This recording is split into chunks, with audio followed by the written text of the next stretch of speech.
Astaghfirullah. Alhamdulillah wassalatu wassalamu ala Rasulillah wa ala alihi wa sahbihi wa mawalah wa la haula wa quwata illa billahi wa ba'du. Baik, kita lanjutkan kajian kita, masih membahas sirah nabawi, dan kita masih masuk pada periode awal Nabi sallallahu alaihi wasallam menginjak kota Madinah. Malam ini kita akan membahas dua tema. Pertama, sedikit sejarah tentang Ashabu Suffah. Kemudian yang kedua, disyariatkannya adzan. Karena ini terjadi di tahun yang sama, tahun pertama Hijriyah.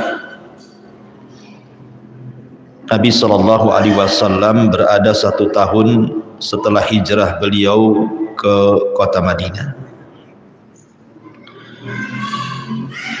Ma'asyiral muslimin yang dimuliakan Allah Subhanahu wa taala, apa yang disebut dengan ashab as-suffah di sini? Kita tahu bahwa ketika Nabi sallallahu alaihi wasallam datang ke kota Madinah dan belum ada peralihan kiblat, masih berkiblat ke Baitul Maqdis selama 16 bulan. Baru setelah 16 bulan, maka kemudian Nabi sallallahu alaihi wasallam diperintahkan Allah untuk mengalihkan kiblat, dan itu betul-betul berubah 160 derajat. Jadi kalau saya analogikan di masjid ini, ketika kiblat kita berada di Baitul Maqdis, maka kita sholat sebelah sana. Tiba-tiba kemudian setelah kiblatnya diarahkan ke Ka'bah, ke sana, otomatis yang tadinya biasa manusia safnya sebelah sana, akhirnya berpindah ke sini semua. Jadi sebelah sana jadi belakangnya. Lah belakang Masjid Nabi sallallahu alaihi wasallam yang dulunya tempat salat waktu mengarah ke Baitul Maqdis, oleh Nabi sallallahu alaihi wasallam dibuat atap tetapi tanpa dinding. Dan atap itu diistilahkan dengan suffah. Jadi suffah itu artinya sebuah tempat yang hanya ada atapnya tetapi tidak ada dinding kiri kanannya. Lah ashabus suffah itu tinggal di situ, di belakang Masjid Nabi sallallahu alaihi wasallam. Siapapun yang kemudian tinggal di situ, tidur di situ, berarti mereka adalah ashabu suffah. Dan mereka sudah terbiasa dengan kefakiran, kesabaran, zuhud, qanaah, dan begitu seterusnya. Ashabu suffah sendiri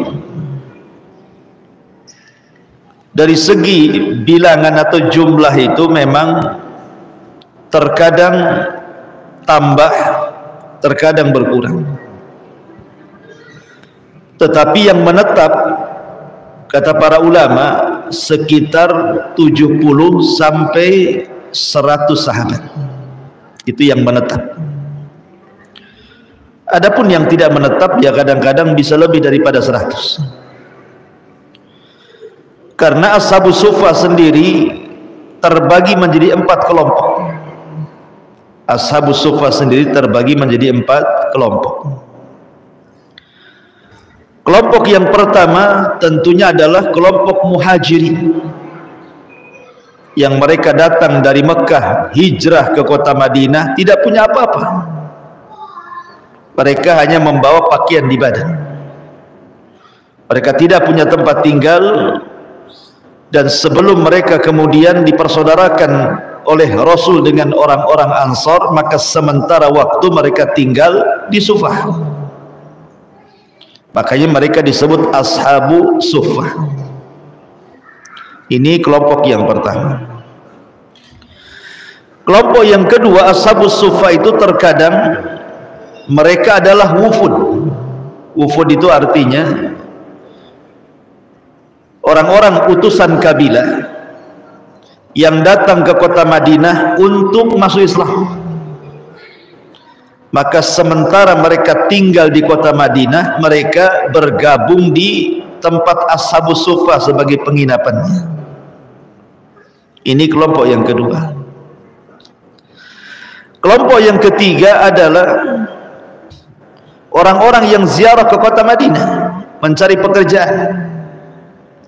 Mereka tidak punya saudara, tidak punya kerabat, tidak ada yang dikenal, maka mereka gabung dengan Ashabus Suffah.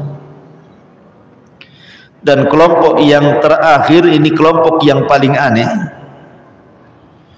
Mereka orang-orang kaya yang ada di kota Madinah, tapi mereka tidak mau tinggal di rumah mereka. Mereka gabung dengan Ashabus Suffah untuk belajar kesabaran, belajar zuhud, belajar kefakiran, padahal mereka kaya. Seperti Ka'ab bin Malik, kemudian Al-Harithah, kemudian Handalah Ghasilul Malaikah, dan banyak orang-orang kaya tapi tinggal di Sufah hanya untuk belajar kefakiran, kesabaran, zuhud, qanaah, dan begitu seterusnya. Itulah kelompok-kelompok yang disebut dengan Ashabus Suffah. Dan Ashabus Suffah sendiri, ikhwan, adalah orang-orang yang paling dekat dengan Nabi SAW, karena mereka sendiri ditarbiyah langsung oleh Nabi. Jadi Nabi SAW itu kalau memberikan kajian, arahan, wejangan kepada para sahabat, maka murid-murid tetap Nabi SAW adalah Ashabus Suffah. Sehingga wajar dari Ashabus Suffah ini keluar para muhaddisin ahli hadis, para qurra, pakar-pakar Quran, para mujahidin ahli-ahli jihad, dan orang-orang hebat dalam Islam. Walaupun mereka kebanyakan orang susah yang tinggal di belakang masjid Nabi SAW yang hanya beratap tanpa berdinding. Anda bisa bayangkan kalau seandainya masjid ini terbuka dinding kiri kanan hanya ada atap saja. Sementara kondisi kota Madinah itu kalau panas, cuacanya panas sekali, kadang berdebu, kalau dingin, dingin sekali. Berarti mereka sudah terlatih dengan kesabaran, ikhwan. Sebut saja Abu Hurairah radhiyallahu anhu adalah Ahlus Suffah yang berhasil menjadi seorang tokoh dalam ilmu hadis, sahabat yang paling banyak hafalan, di atas 5.000 hadis yang sampai kepada kita. Bahkan terbanyak dari seluruh para sahabat Nabi SAW adalah Ashabus Suffah Abu Hurairah. Siapa yang tidak kenal Abu Hurairah? Hampir nama Abu Hurairah itu disebut apabila kita membacakan hadis-hadis Nabi SAW. Kalau di masjid-masjid setiap Jumat disebut tuh sebelum khatib naik mimbar, An Abi Hurairah radhiyallahu an qala Rasulullah sallallahu alaihi wasallam. Abu Hurairah disebut hampir di semua masjid. Siapa Abu Hurairah itu? Ashabus Suffah. Menjadi pakar hadis dunia, rujukan dunia hadis Nabi SAW dari Abu Hurairah. Atau kita kenal sahabat yang masyhur adalah Abu Dzar Al-Ghifari. Ashabus Suffah, Abu Dzar Al-Ghifari. Kemudian kita kenal Salman Al-Farisi. Siapa yang tidak kenal Salman Al-Farisi? Orang yang berputar-putar dari negaranya sampai ke kota Madinah, bolak-balik masuk agama sampai terakhir memeluk Islam. Ashabus Suffah. Kemudian Handalah, Ghasilul Malaikah. Ketika dia sudah menggauli istrinya tidak sempat junub, kemudian dipanggil jihad, mati syahid dalam kondisi junub. Ketika meninggal, para malaikat turun sibuk untuk memandi besarkan ruhnya, maka disebut Ghasilul Malaikah, melahirkan para mujahidin dan para syuhada. Kemudian ada namanya Hudzaifah ibn Yaman, pemegang rahasia Nabi SAW. Semua hadis-hadis fitnah dihafalnya, bahkan nama-nama orang munafik ada di tangannya yang tidak diketahui Abu Bakar, Umar, Utsman, Ali dan semua sahabat tidak tahu nama-namanya kecuali Hudzaifah ibn Yaman. Sampai-sampai Umar datang kepada Hudzaifah dan mengatakan, "Ya Hudzaifah, asammanin Nabi sallallahu alaihi wasallam anni munafiq." Kata Umar, "Ya Hudzaifah, ada enggak Nabi menyebut-nyebutku bahwa aku termasuk munafik?" Umar saja tanya sama Hudzaifah, padahal Umar itu orang kepercayaan Nabi, tidak diberitahu juga. Hudzaifah ibn Yaman, Ashabus Suffah. Kemudian kita kenal juga Ashabus Suffah adalah Khabbab ibn Arad, ma'ruf Khabbab ibn Arad. Kemudian Abdullah ibn Mas'ud radhiyallahu anhu. Abdullah ibn Mas'ud yang direkomendasikan Rasul untuk diambil Al-Qur'annya. Kemudian di sana ada Suhaib ibn Sinan Ar-Rumi. Kemudian di sana ada Salim ibn Ubaid Al-Ashja'i. Kemudian Safwan ibn Bayda Al-Fahri. Kemudian Talha ibn Amr An-Nadhari. Kemudian Zaid ibn Khattab. Kemudian juga Hubaib ibn Yasad ibn An'abah, dan banyak lagi. Ada Ka'ab ibn Malik, Wasilah ibn Asqa, termasuk Irbad ibn Sariyah yang meriwayatkan hadis Nabi SAW tentang nasihat Rasul di Haji Wada. Jadi kesimpulannya, Ashabus Suffah ini keluar dari mereka walaupun mereka para orang-orang fakir, orang-orang miskin yang hidup sekedarnya dan seadanya, tetapi dari Ashabus Suffah ini saya katakan keluar para mujahidin, keluar ahli qurra, pakar-pakar Quran, keluar para muhaddisin, ahli-ahli hadis, dan begitu seterusnya. Ma'asyiral muslimin yang dimuliakan Allah Azza wa Jalla. Dan kebanyakan Ashabus Suffah itu makanannya setiap harinya hanya makan tamar. Jadi Rasul menjatah dua orang itu makanan satu hari itu satu mud tamar. Satu mud itu begini, dibagi dua orang, itu makan 3 kali, pagi, siang, sore. Hanya makan tamar. Antum tahu tamar? Tamar itu kurma kering. Kalau kurma basah namanya rutab. Sampai akhirnya karena hari-hari asik tamar saja dimakan, mereka mengeluh kepada Rasulullah, "Ya Rasulullah, ihtaraqat butununa bitamri," katanya. "Rasul, terbakarlah perut-perut kami dengan tamar. Hari ini tamar, besok tamar, lusa tamar, semua tamar." Satu sup makanannya tamar aja ini. Coba sampai mereka mengatakan ihtaraqat butununa, sampai perut kami terbakar gitu, gara-gara tamar setiap hari dimakan. Tapi Nabi SAW yusabbiruhum, hanya bisa menasihati yang sabar, yang sabar. Terkadang Nabi SAW memberikan makanan kemudian meminta uzur. Kata Rasulullah, "Inilah makanan yang saya makan dan yang kalian makan." Apa yang saya makan itulah yang kalian makan. Dan keluarga Rasul tidak pernah kenyang sejak hijrah kota Madinah sampai wafat. Ya.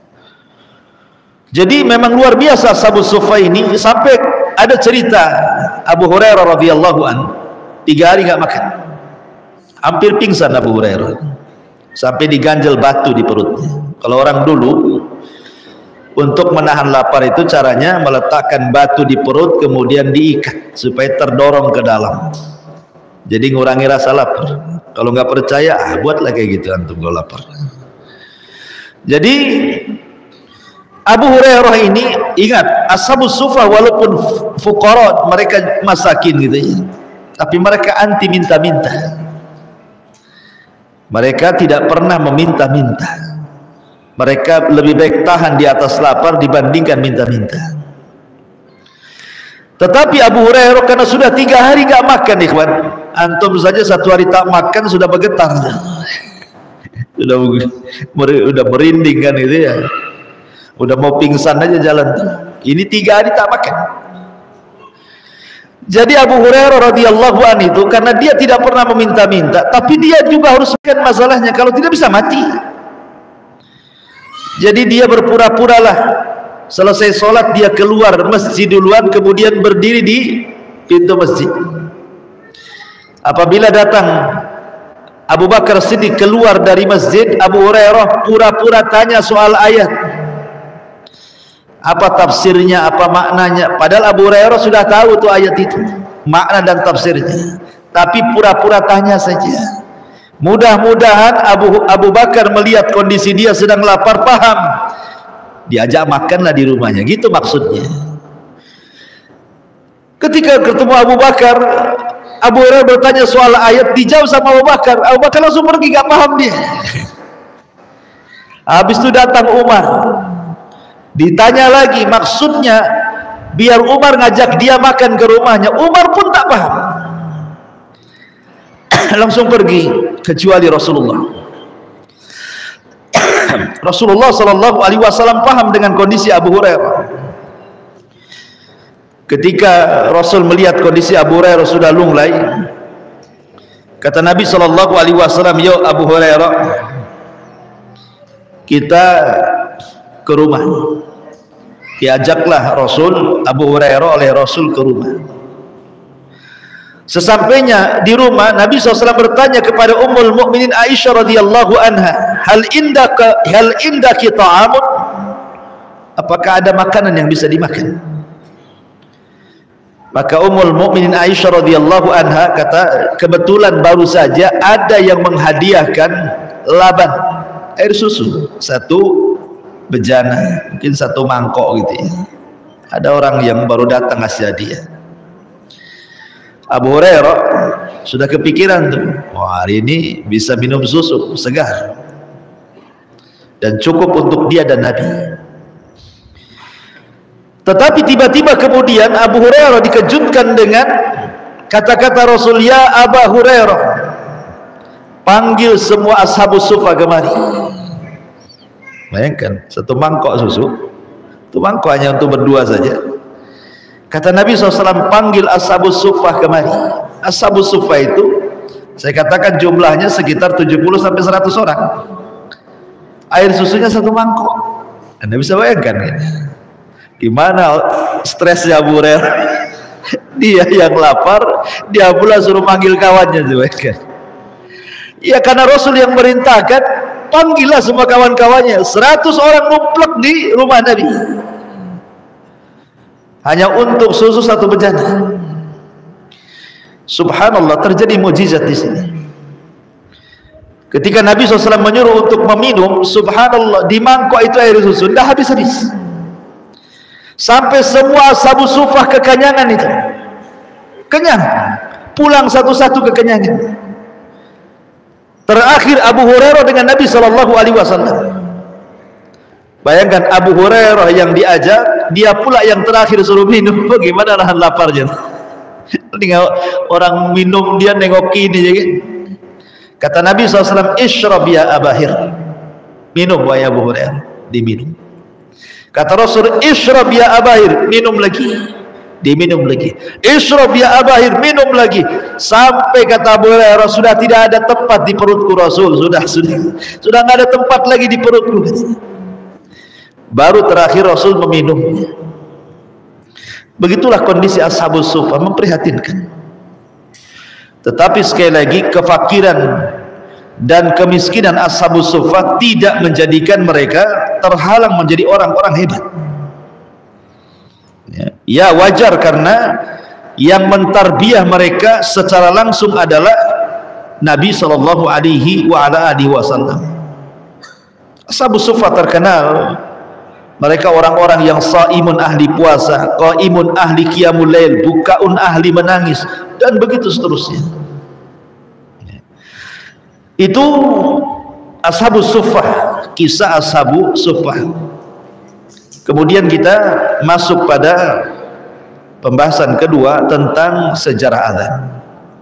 Semua terjadi di tahun pertama Hijriah, pasca hijrahnya Rasul dari Mekah ke Madinah.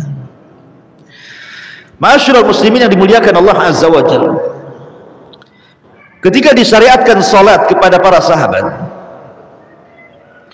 maka ketika itu belum ada azan, belum ada alamat tanda bagaimana caranya memanggil orang untuk sholat.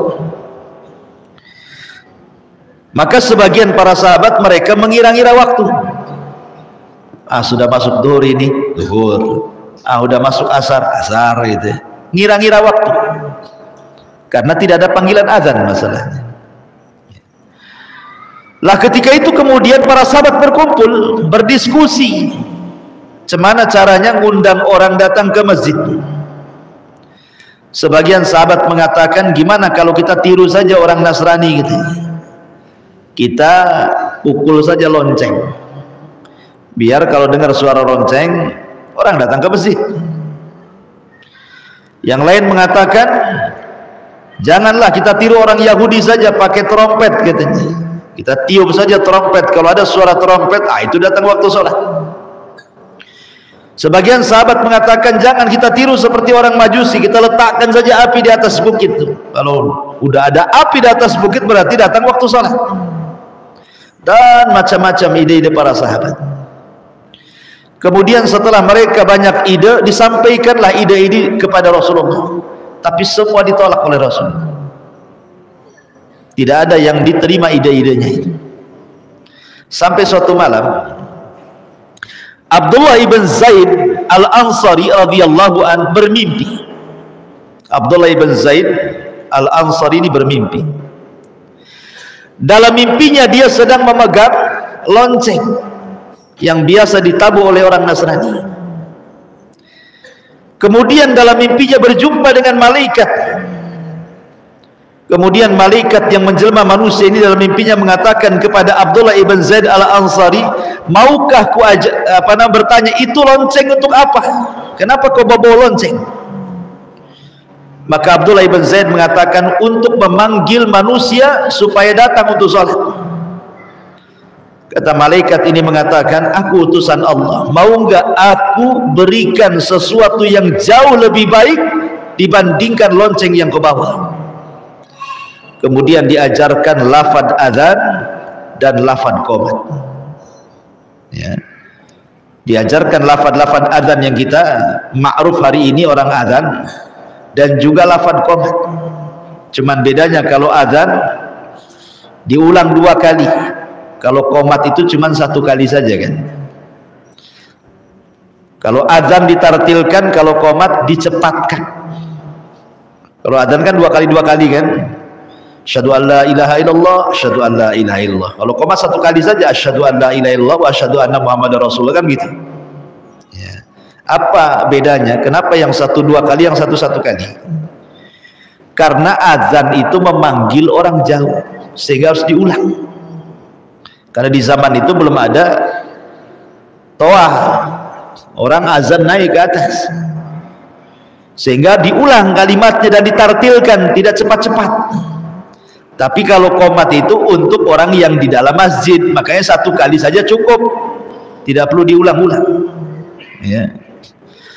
Jadi terbangunlah Abdullah ibn Zaid ini radhiyallahu anhu kemudian menghabarkan mimpinya kepada Rasul. Takjub Rasul dengan mimpinya Abdullah ibn Zaid dan langsung setuju. Dipanggillah Bilal dan mengatakan, ya Bilal, belajarlah lafaz adzan dan qomat dari Abdullah ibn Zaid dan jadilah kau muadzin karena suaramu paling lantang dan indah, kata Rasul. Maka Bilal pun belajar lafaz-lafaz adzan dan qomat dari Abdullah ibn Zaid al-Ansari. Ketika Bilal adzan, Umar dengar, Umar bin Khattab dengar, langsung dia bergegas keluar dari rumahnya, mendatangi Nabi SAW dan mengatakan, ya Rasulullah, sungguh lafaz azan yang dikumandangkan Bilal persis seperti yang aku mimpikan. Berarti yang mimpi itu dua orang, tapi yang menghabarkan pertama kali kepada Rasul adalah Abdullah ibn Zaid. Umar ini memperkuat saja karena mimpinya sama. Diajarkan lafaz adzan dan qomat sebagaimana Abdullah ibn Zaid juga diajarkan lafaz adzan dan qomat. Diperkuat dengan mimpinya Umar juga Ibn Khattab radhiyallahu anhu. Maka Rasul makin tenang. Maka sejak itulah kemudian azan dikumandangkan untuk memanggil orang datang ke masjid. Ma'asyiral muslimin yang dimuliakan Allah Azza wa Jalla. Pertanyaannya, kenapa ketika sahabat memberikan ide untuk memasang lonceng, memasang trompet, menyalakan api di bukit, Rasul menolaknya? Karena Nabi SAW tidak hendak menyerupai orang-orang kafir. Rasul tidak mau tasyabuh dengan orang kafir. Kalau dia pakai lonceng, Nasrani sudah lonceng. Pakai trompet, Yahudi pakai trompet. Api, Majusi pakai api, kan itu. Rasul tidak mau tasyabuh dengan orang kafir. Ya. Kemudian yang kedua, Rasul SAW hendak mengajarkan kepada kita kenapa memilih azan dan tidak memilih trompet, lonceng ataupun api. Rasul ingin memanggil salat itu ada makna ruh di dalamnya, ada panggilan ruh. Kalau suara trompet, apa panggilan ruhnya? Nggak ada ruh di dalamnya. Suara trompet saja atau suara lonceng saja. Tapi suara adzan ini ada panggilan ruh, ada ruh di dalamnya. Ada makna-makna yang indah dari kebesaran-kebesaran Allah. Allahu Akbar, Allahu Akbar. Dan Nabi SAW cerdas memilih Bilal, karena Bilal itu sudah lantang, indah suaranya. Maka disyariatkan yang adzan itu kalau bisa yang lantang dan indah suaranya. Sampai-sampai Al-Imam Ibnu Hajar membahas tentang ada dua orang muazzin, yang satu dibayar, yang satu free, gratis. Yang free gratis ini suaranya tidak indah, ngagetin orang. Itu. Tapi yang dibayar ini suaranya indah. Lebih baik mana? Yang satu dibayar indah suaranya, yang satu pula tak dibayar tak indah pula suaranya, ngagetin orang, bahasa saya. Maka kata Imam Ibnu Hajar, pilihlah yang dibayar, karena azan itu perlu keindahan suara dan kelantangan. Karena biasanya lafad-lafad azan yang indah akan semakin indah lagi dengan suara muadzin. Sampai-sampai ada seorang mu'allaf dari Perancis cerita, seorang mu'allaf dari Perancis, ya, ada dua masjid, yang satu indah sekali azannya, mendorong dia ingin ke masjid.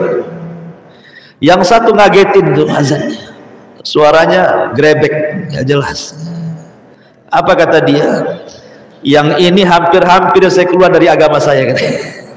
Yang ini memperkuat agama saya. Sampai ngomong gitu, ya. Yang ini hampir-hampir saya pindah lagi ke agama saya gara-gara suara adzan jelek itu. Dia bilang ngomong gitu dia. Yang ini untung ada dia sehingga aku istiqomah lagi, katanya. Coba gara-gara suara adzan, orang mau balik lagi ke agamanya. Ya. Makanya lihat orang-orang barat itu, sebagian mereka terkadang masuk Islam gara-gara mendengar indahnya suara azan. Ya, karena dalam suara azan itu ada ruhnya. Selain memang lafadznya memang sangat indah sekali, maka akan semakin indah dengan suaranya. Makanya yang dipilih Bilal lantang indah suaranya. Ma'asyiral muslimin yang dimuliakan Allah Azza wa Jalla. Dan muadzin itu pekerjaan yang sangat mulia.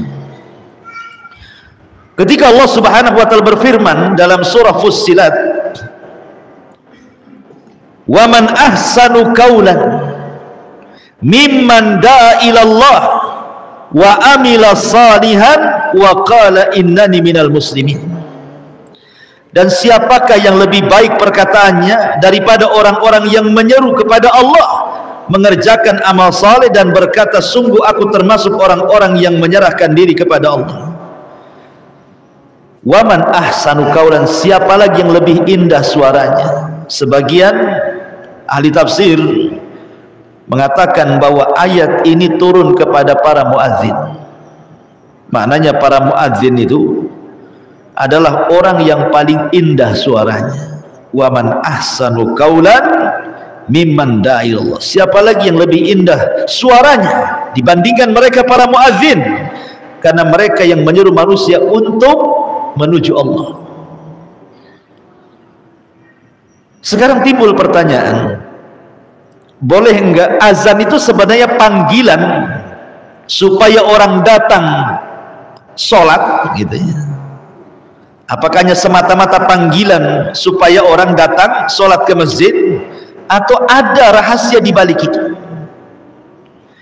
Kalau memang semata-mata panggilan, berarti kita boleh menggunakan kaset, tidak perlu pakai orang, kan intinya manggil orang, kan sama saja lafadznya, sama saja. Bahkan kalau kaset itu kita bisa memilih suara-suara yang bagus gitu ya. Kalau dalam qiraah itu mungkin bisa pakai suara Syekh Suraim gitu ya, jangan saya serem gitu. Jadi kalau muadzin itu kita cari yang bagus gitu ya, langsung aja kita setel ya pakai YouTube, langsung mic-nya depan YouTube ya, mungkin terperanjat semua, indah sekali suaranya. Rupanya tengok ke masjid, mana orangnya? Tak ada pula, orangnya di toilet yang azan handphonenya. Apakah semata-mata memanggil sholat? Kalau manggil sholat kan pakai kaset bisa aja kan begitu, kalau itu tujuannya. Rupanya para ulama membahas bahwa tidak boleh azan itu menggunakan kaset. Apa alasannya? Satu, syarat muadzin itu ada 3. Satu, dia seorang muslim. 2, dia zakar seorang laki-laki, dan dia akil, tidak mesti balik, dia akil berakal. Walaupun belum balik nggak apa-apa, yang penting sudah berakal. Muslim, berakal, dan dia apa namanya, laki-laki, tidak boleh perempuan. Apakah 3 sifat ini ada pada kaset?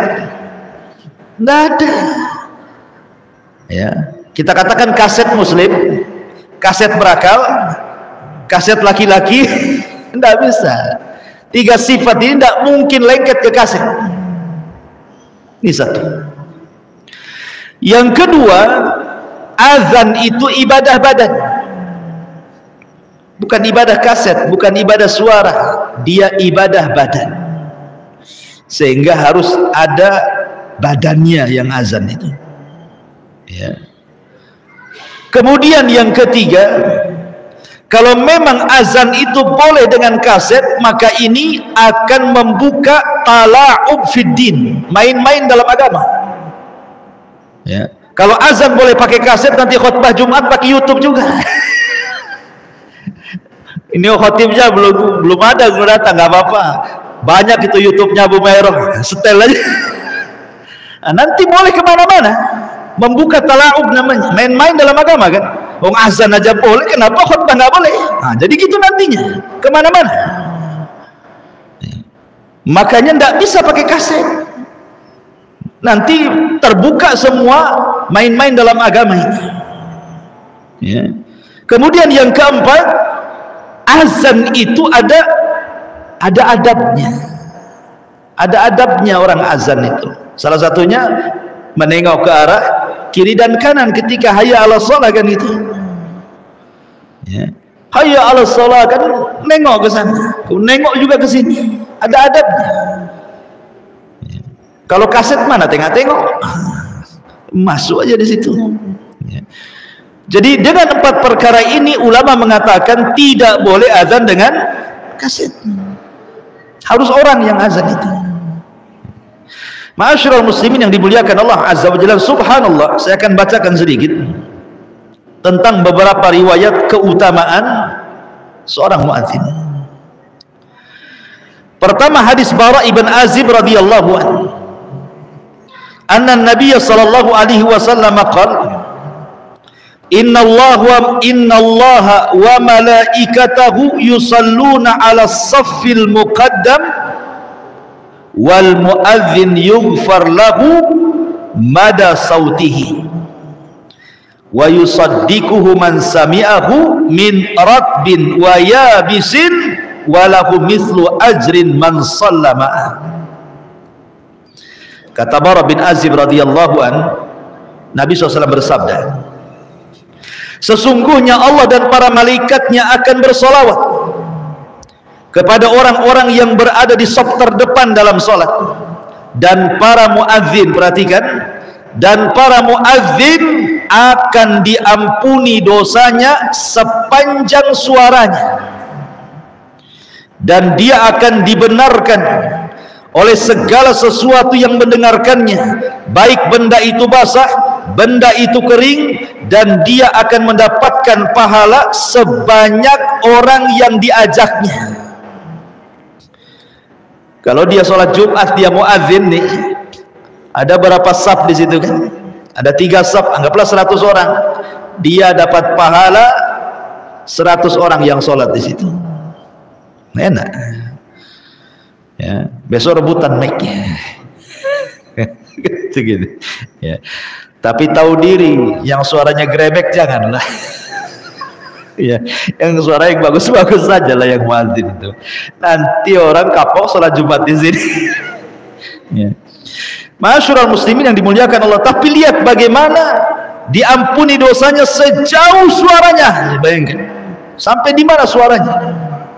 Dia akan diampuni sejauh itulah suaranya, dosa-dosanya diampuni. Kemudian juga hadis yang kedua dari Abi Hurairah radhiyallahu anhu, dari Nabi sallallahu alaihi wasallam, "Lau ya'lamun nasu ma fin nida'i was-saffil awal, thumma lam yajidu illa an yastahimu alaihi lastahamu. Walau ya'lamuna ma fi at-tahjiri lastabaku ilaihi, walau ya'lamuna ma fil atamati was-subhi la atauhum walau habwan." Kata Nabi SAW, seandainya manusia mengetahui pahala yang akan didapat pada panggilan azan dan saf pertama, kemudian mereka tidak bisa mendapatkannya kecuali dengan undian, maka mereka siap diundi. Mungkin bahasa bebasnya, kalau ada muadzin sudah megang mic, kita datang, saya kasih 100.000, sayang azan, mau enggak? Nah, gitu maksudnya. Kalau muadzin nih tahu pahalanya, oh enggak mau, 100 juta pun enggak mau. Cuman karena tidak tahu pahala, 2.000 pun mau. Ah, sini ambil itu. Karena enggak paham pahalanya. Sudah azan, pas lah. Iya, sudah azan, pas pula pembahasan azan. Terlagi mau azan. Taib, ini saja yang bisa sampaikan. Mudah-mudahan ada manfaatnya. Subhanakallahumma bihamdika, asyhadu an la ilaha illa anta astaghfiruka wa atubu ilaik. Allahu ta'ala. Assalamualaikum warahmatullahi wabarakatuh.